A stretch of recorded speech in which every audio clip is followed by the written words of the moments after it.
All right, I think we are live. Welcome everyone to the Real Estate Success Show. I'm Mena Badros. I'm here today with Dominic Cardone, a great man who I really respect and admire. Dom, thanks for being here today and taking your time with us. Well, good afternoon, Mena. It's just afternoon now, and I want to thank you for this opportunity and for the privilege of being on your show. I'm truly grateful for the opportunity. Thank you so much. Pleasure is all mine. So, Dom, I know we're going to talk a lot about realtors associations, but before we even get into real estate, and without mentioning any professional accomplishments, can you tell us a little bit about who Dominic Cardone is? Oh, well, I like to say that Dominic Cardone is one person, and Dominic Cardone has some passions, and I boil them down to two vocations that really work together. One vocation is real estate, you'll hear about that, and the other vocation is family. My wife and I this week are celebrating our 44th wedding anniversary. Oh, And congratulations and God thank you. bless. Thank you. And we are the proud parents of no less than 10 children. We have 10 children. We actually had 11, and sadly, one of them died at birth. But we have 10 children, and the youngest of those children is now 27 years old. And the oldest of those children is my daughter, Christina, who's my true partner in real estate. I tell people I couldn't do anything in real estate without Christina. I have another daughter, Kiara, who's with me in real estate, and my wife is also with me on my team. But if you want to define me today, my vocation is as a grandfather. I now have 15 grandchildren, all very young. And we just found out we have one additional one coming in December. So I'm a grandfather. That's my Wh- vocation. what a joy. That's awesome. I tell Uh, people, I tell people, I'm the most blessed man in the world, and that my wife is the hardest working person on the face of the earth.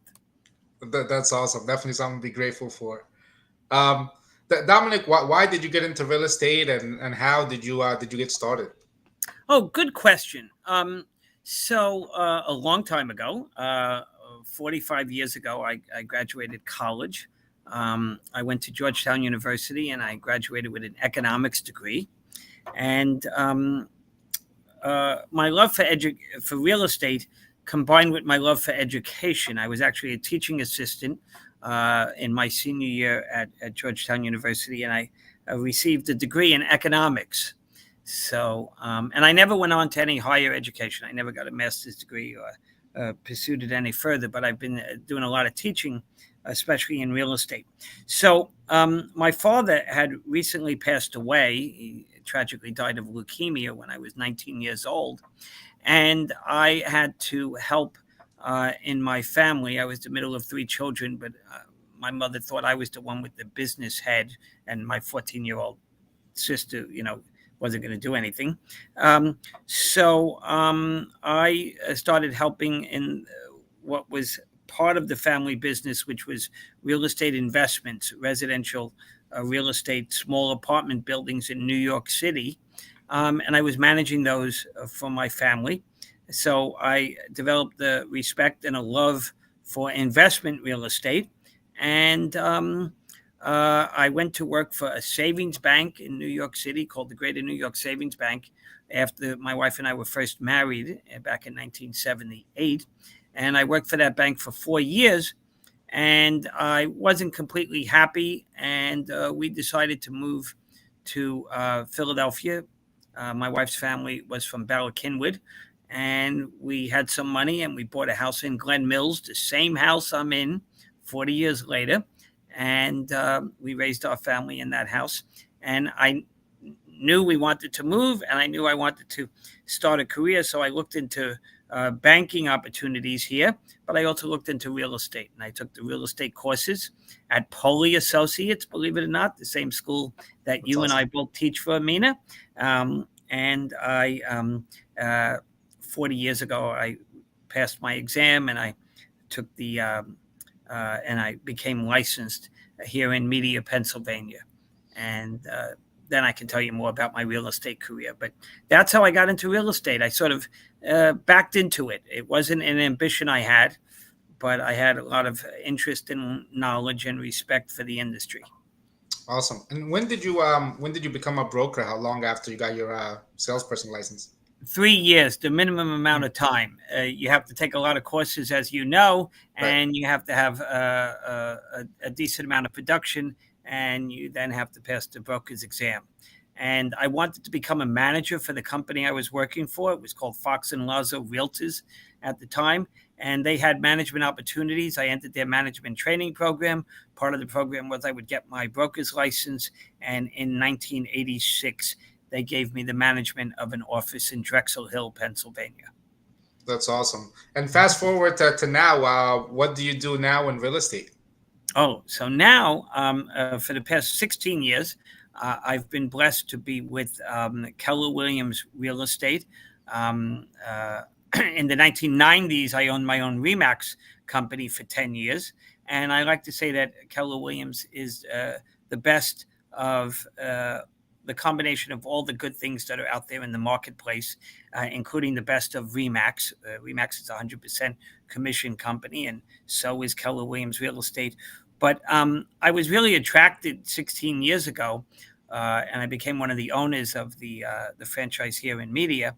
I was really attracted to the philosophy then of Gary Keller. He's tweaked that philosophy a bit since, but he used to say that Keller Williams Real Estate was an education company disguised as a real estate company, Hmm. meaning he put huge emphasis on education and training.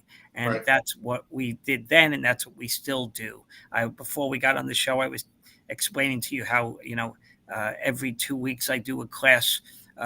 It's now virtual because of COVID, and was keeping it virtual because it's successful. I do a class for the agents just on timely issues in real estate, and I continue to teach. I love to teach. So sharing my knowledge and experience is one of my passions. Awesome. Thank you for sharing that. And I know, one of the things that are very important to you, in addition to teaching, is being very involved in the industry. And you've been involved on the state level with PAR, on the national level with National Association of Realtors.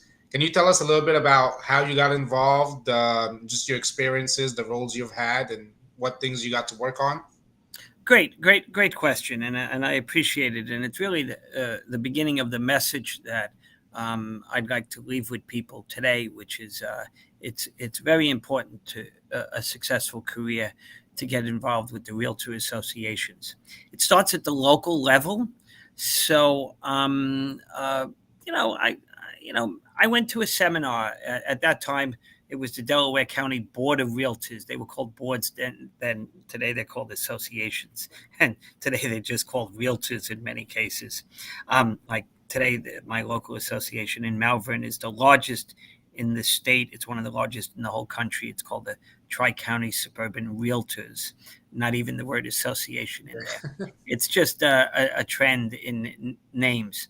But back, 40 years ago, there were opportunities to find out what the new listings were.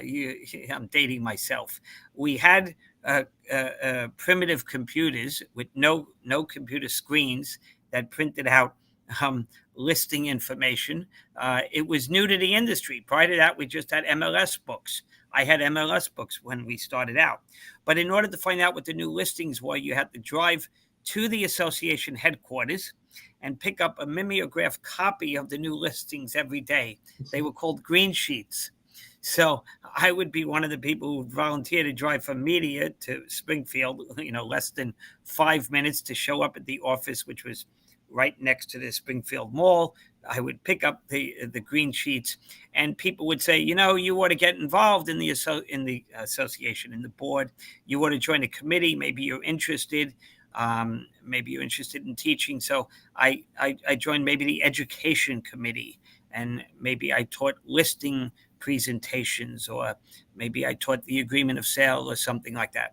Then they said, you ought to get on a local committee, or I did that. And then they said, well, you ought to run for a position on the board of directors, and I did that, and I got elected. Maybe I didn't get elected the first time, but I eventually got elected. And then you're sitting on the board of directors, and then as a director, they ask you to go to the state meetings, which at that time happened 4 times a year, 3 days each time. The state meetings in Harrisburg for the Pennsylvania Association of Realtors. And then eventually they asked me to go to the National Association of Realtors. It's a 3-level organization, the way many organizations are. It's like a union. It's our trade association. The Realtor associations do 3 main things. One is they are designed to protect private property rights and represent the interest of realtors in the public arena with legislation and regulation, not just creating good regulation and legislation, but stopping bad regulation and legislation.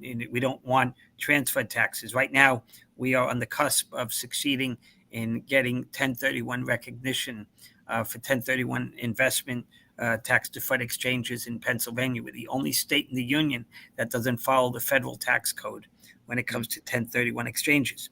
So the one goal of the associations is to protect private property rights and advocate in the public square, the public arena, regulatorily and legislatively for good things for private property rights and the real estate industry. And what's good for the real estate industry is good for us. And it's really mom and pop and apple pie. We are a bipartisan effort. We work with Republicans and Democrats evenly, consistently. That's one goal. The other thing we do is we provide professional standards. That's the code of ethics of the National Association of Realtors. People who know me know that I never go anywhere without a copy of the code of ethics of the National Association of Realtors in my breast pocket. I keep it near and dear to my heart. I teach the code of ethics. I rose about 12 years ago to become the national chairman of the ethics committee for the National Association of Realtors. So I love and respect the code of ethics. I understand there's tension between the code of ethics and federal antitrust legislation. That's a whole nother course I teach. Yeah. So that's what the Association of Realtors does for us. It gives us the professional standards of the code of ethics and the enforcement of that code of ethics, which is a higher standard than the law. We become a realtor not by getting a real estate license, but right. After we get our real estate license, we join the association. So right. We get the ethics, we get the public advocacy, and the other thing, if you ask realtors in Pennsylvania what we get, and it's really the way I started to make a reputation for myself, is the standard forms, the contracts, the agreement of sale, all the addenda, the listing contracts, one document after another. I live and breathe the contracts, the agreement of sale, etc. Yeah, and those are very helpful because I know a lot of states do not have standard forms across the state, and makes it just a little bit more challenging for transactions and for compliance, right? So I think it's a great thing that we have those in PA. Yes, it's a double-edged sword. There are a handful of states, such as New York, where you turn the entire transaction over to attorneys, and you don't have to do a lot other than open lockboxes for consumers. I think in New York State, the value of a realtor is very devalued. Now, I'm insulting all the New York realtors when I say that. I think in Pennsylvania, we bring everything to the table, including our knowledge of the contracts. And while we're not lawyers, we need to know how to use the contracts. And one of the things we try to do is remember, don't use your own words if there's already a form for that. And right. we even had a course created called "There's a Form for That." And every now and then someone calls me up with a problem, and I say, "You're not going to believe it, but there's a form for that." So, and they say, "Really? I didn't know it." So we go through that. So yes, most states are like Pennsylvania, where the real estate licensees actually do prepare contracts, but then the realtors get tempted, without even knowing it, to practice law without a license. and they write words. I always say that the most dangerous paragraph in the agreement of sale is the last paragraph, the one where there's a little bit of white space for realtors to write their own legal language, and Right. it can be a disaster if you don't know what you're doing. For sure. Um, what kind of things did you get to work on during the various roles that you had on the state and national level, or even on a local level? Yes. Well, that's interesting. As I say, my reputation was developed when I went to the Pennsylvania Association of Realtors and became involved in the Standard Forms Committee. I attended, I volunteered, I eventually became the chairman, multi-year chairman of that Standard Forms Committee. I was mentored by a wonderful man who died about 2 years ago named Frank Capone. A lot of old timers know who Frank Capone was. He was the father of real estate forms in Pennsylvania. The grandfather of real estate forms was a man named Russ Miller, who also died a few years ago, a good friend of mine. He had a weekly radio talk show on the radio that was very popular with realtors and the public. Hmm. He and Jay Lamont was another person. Jay Lamont just passed away. It's amazing how all these great people are passing away. When you're my age, your friends start to die off. It's not a good thing. But anyway, yeah, Standard Forms was the other big thing. But believe it or not, I became very involved in my local association over a social justice issue within the Realtor organization. Now, today, of course, the social justice issue du jour is, fair housing. And right now, my office is having a Juneteenth celebration, and I'm missing it because I'm with you here. I So committed sorry to about you for this date that. before they came out with the Juneteenth celebration for Well, today. hopefully, you can catch a little bit of it when we're done. But the social justice issue that I'll catch a little bit of it. The social justice issue that I became involved in was the two-tiered membership that the National Association, the State Association, the local association had back then. If you were a broker, you were known as a realtor. It's not a dictionary name, it's a trademark name. It's like Xerox. It's like Kleenex. It's a brand. You Right. became a realtor. If you were only a salesperson, you became what's called a realtor associate. And the realtor associate had less rights within the organization than the realtors did. And I fought, and I had many people fighting, and I was behind them, next to them, in front of them. We fought together to do away with the two-tiered level of membership. It's still around in name. I think New Jersey may still have it, but it's almost effectively non-existent in the country. Everybody who has a real estate license and decides to hold themselves out to the high standard of the Code of Ethics will join a local association. You'll pay your annual dues. You'll understand the Code of Ethics, and you will get all the benefits and responsibilities that go with joining the association. It was back then, it was called the Local Board of Realtors, now the association, as I said. So you become a realtor, you don't become a realtor associate. So, Right. and we won that battle. And then the other business battle that I got involved in early in my career was the merging of multiple listing systems, not the merging of associations, but the Right. merging of multiple listing systems. And we had a situation where we merged with the mainliners Board of Realtors, and then some people didn't like it, so they separated, and we took a step back. We took one step forward, and then we took two steps back. And I believe to this day that multiple listing systems deserve to get merged because it saves us money and it creates consistency within the service that we need from the multiple listing systems. And as you know, today we're members of Bright MLS here in southeastern Pennsylvania, which is the largest or second largest multiple listing system in the entire country. It Right. includes parts of New Jersey, Pennsylvania, Maryland, Virginia, Washington, D.C., the entire state of Delaware. It is a fabulous MLS. It's got nothing's perfect. I even served on the board of the Trend MLS, and I voted to merge us with Bright MLS, or with what was called MRS MLS out of Maryland, Virginia, and Right. now it's called Bright MLS. So Yeah.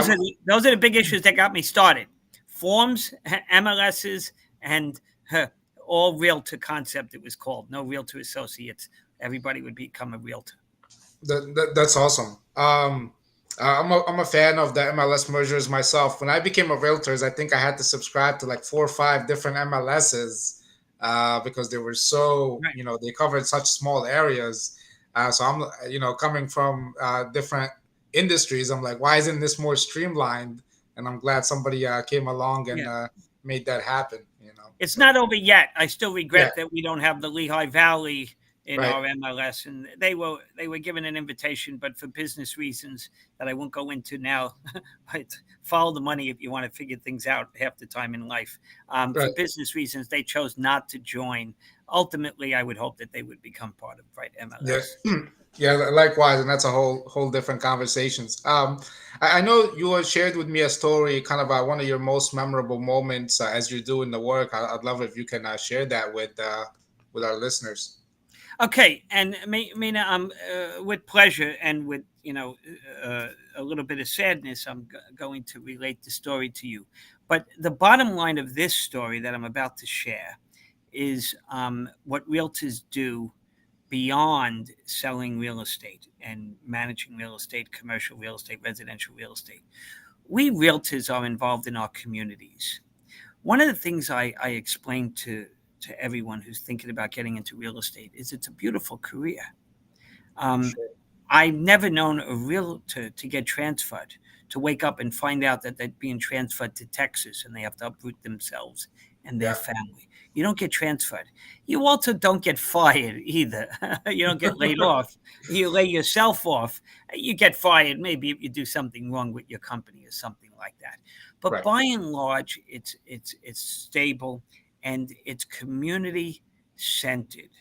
Um, you live and work in your community.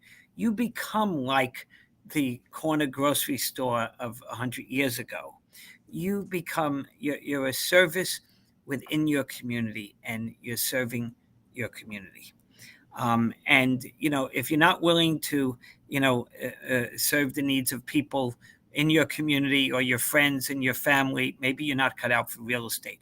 You're going to work within maybe your churches or your synagogues or your mosques. You're going to be working with people that you meet with on a regular basis. Whatever organizations you're part of. One of the agents in my office now, she's president of the PTO, the Parent Teacher Organization, and she gets so much business from parents in the school district. So Right. we are community, family based as an industry. And that's beautiful. And it's to that end that I tell you the story of my most memorable moment in real estate. And it has to do with realtors um, giving back to the community and participating in the community altruistically. And here's what happened. I think most of us who were alive then know that on September 11th of 2001, tragedy struck in the United States with the 9/11 attacks and the World Trade Center getting destroyed in the Pentagon, and the flight that crashed in Pennsylvania. I've been to that site. That's an incredible museum. Anyway, so those tragedies hit, and realtors felt that we needed to do something. And we created what is today called the Realtors Relief Foundation. Back then, I forget what it was called, maybe the 9/11 Foundation or the Emergency Foundation. And we contributed um, millions of dollars. Realtors voluntarily wrote out checks to the organization. And then we distributed that money. And my greatest moment in real estate came someday in October of 2001 when I received a FedEx envelope from the foundation, the Realtors Relief Foundation, and I was asked to personally hand deliver the contents of that envelope, which was a very large check. And I had to deliver it to a neighbor of mine named Mrs. Horrocks, Horracks. Her husband was Michael Horrocks. He was a retired naval air pilot, and he was the co-pilot of the second plane to strike the World Trade Center. So he perished. The entire country suffered, and we realtors decided to do things for the victims' families. And we made it a concerted effort to pay the rent payments or the mortgage payments of any family of the victims of 9/11. And I received the opportunity, the responsibility of delivering one of these checks. So I delivered, within a month of the tragedy, I delivered a very large check paying the mortgage payment for the Horrocks, who live one street over from where I live. And I met Mrs. Horrocks. I didn't know her. She was a local phys ed teacher at a local school. She found out that her husband perished, while she was teaching gym class. They called her out of class. Well, everybody was called out of class. It was 9/11. The tragedy was enormous. And I want to say two things about my personal experience with that particular tragedy of the Horrocks family. They had two small children at the time. Mm-hmm. And when I gave Mrs. Horrocks the check, she held me, we hugged, she cried. It was the first financial benefit she was getting from any organization. We moved so quickly. That was one of our goals. But here are two of the side points that I'd like to make about that. What we did. Number one, she shared with me the story that the reason her husband perished on 9/11 was because of a bee. The tiniest thing can change the world. And I think we all know this now that we've been through COVID-19. We woke up one day with COVID-19. Today we wake up with high interest rates. But what happened was Michael Horrocks was installing a patio, a walkway actually, at his house. And it was half finished, and he was stung by a bee, and he had a bad reaction, and he needed to take Benadryl. And because he took Benadryl, he was not allowed to fly on his normal flight. So he was bumped, and a day or two later, he was allowed to fly on that, terrible flight out of Boston, one of those two flights that crashed into the World Trade Center. So if he had not been stung by that bee, he wouldn't have perished. So the other thing is that Mrs. Horrocks herself went on to get involved in her college, which was Westchester University, and she met a widow who had lost his wife to cancer, and they fell in love, and it's a great romance story, but it's also a story of human hope. And they then developed a program going around the state of Pennsylvania, delivering messages of hope to any church that would have them, any school that would have them, and they still do it. They go around the state delivering a message of hope. So the two messages having nothing to do with real estate is you never know when the smallest thing is going to change the world or change your life. And don't ever give up hope, because that's a great message I would like to share today as well. And that was my latest. Yes.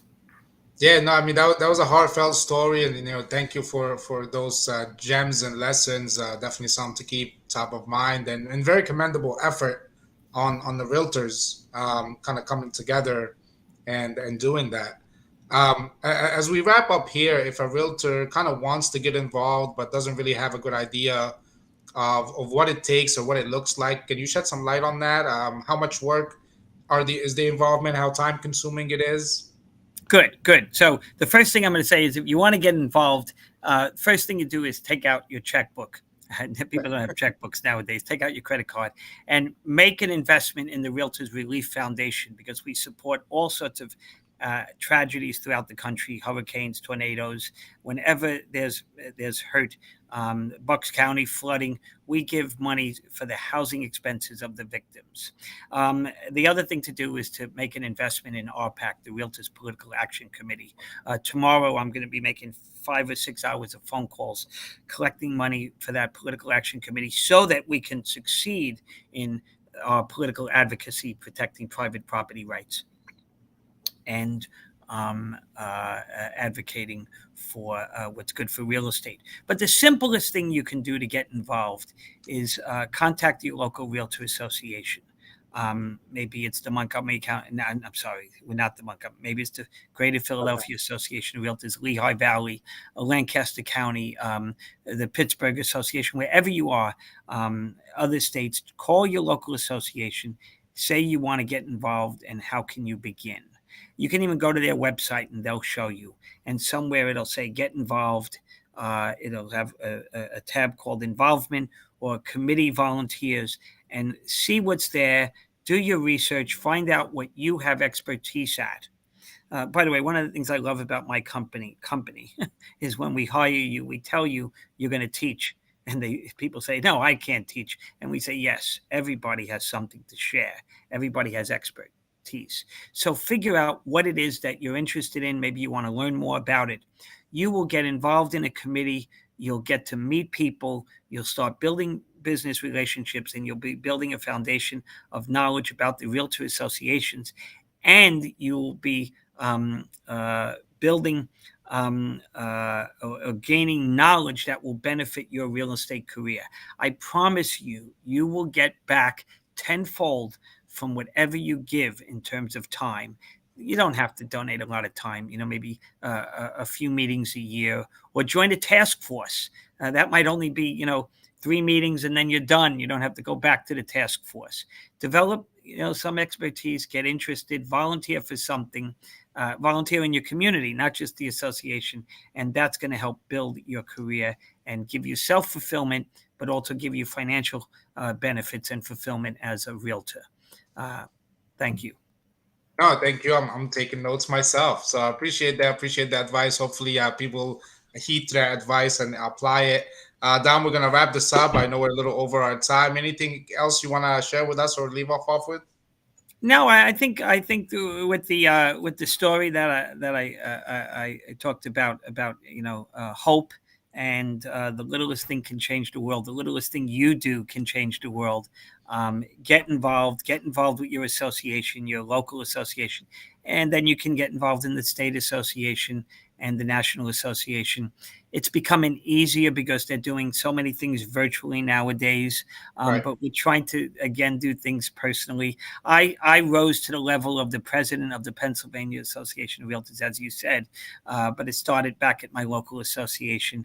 I became a regional vice president for the National Association of Realtors, and I traveled to New York and New Jersey and all over Pennsylvania, and just building those relationships. So we're in a relationship business, uh, Right. and we ought to enjoy it, become passionate about it, and make it our vocation.